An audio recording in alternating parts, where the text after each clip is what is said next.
శ్రీమాత్రే నమః. శ్రీ గురుభ్యో నమః. ముక్కోటి ఏకాదశి, శివరాత్రి వంటి పర్వదినాలలో మనం సాధారణంగా ఏం చేస్తాం? అతి దూరంలో ఉన్నటువంటి తిరుమల, శ్రీరంగం, శ్రీశైలం వంటి క్షేత్రాలకు వెళ్తూ ఉంటాం. అంత దూరం అసలు మనం వెళ్ళవలసిన అవసరమే లేదు. మన ప్రాంతంలో ఉన్నటువంటి క్షేత్రాలు కూడా మనం దర్శించుకోవాలి కదా.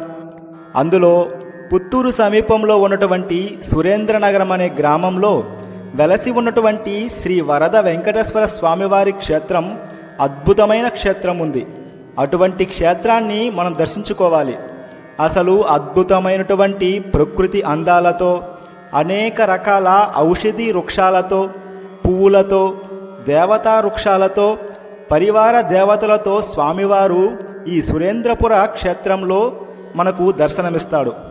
స్వామివారి యొక్క బలిపీఠం, శిలతో కూడినటువంటి ధ్వజస్తంభంతో, గరుత్మంతుడితో పాటు జయ విజయులతో మనం స్వామివారిని దర్శించుకుంటే మన జన్మం ధన్యమవుతుంది. అసలు స్వామివారి యొక్క రూపాన్ని వర్ణించడం అసలు సాధ్యం కాదు.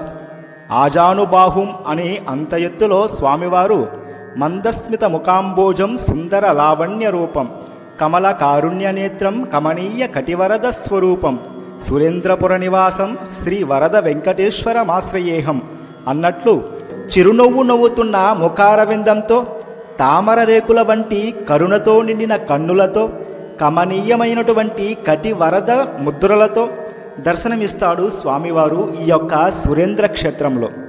స్వామివారు పద్మావతి పరిణయంలో వేటకు వచ్చినప్పుడు ఈ యొక్క ప్రాంతంలో కాసేపు విశ్రాంతి తీసుకున్నట్లు స్థల పురాణం చెబుతూ ఉంది. అసలు అద్భుతమైనటువంటి క్షేత్రం. ఈ క్షేత్రంలో ఉత్సవకాలంలో ఈ క్షేత్రమంతా కూడా భూలోక వైకుంఠంగా మారిపోతుంది. అసలు తిరుమల క్షేత్రంలో ఉన్నట్టే మనకు అనుభూతి పొందుతాం. అంత అందంగా ఈ యొక్క అర్చక స్వాములు స్వామివారికి కైంకర్యం చేస్తారు. ఇటువంటి క్షేత్రాన్ని ప్రతి ఒక్కరూ కూడా దర్శించుకోవాలి. అసలు అంతంత దూరం వెళ్ళవలసిన అవసరం ఏంటి?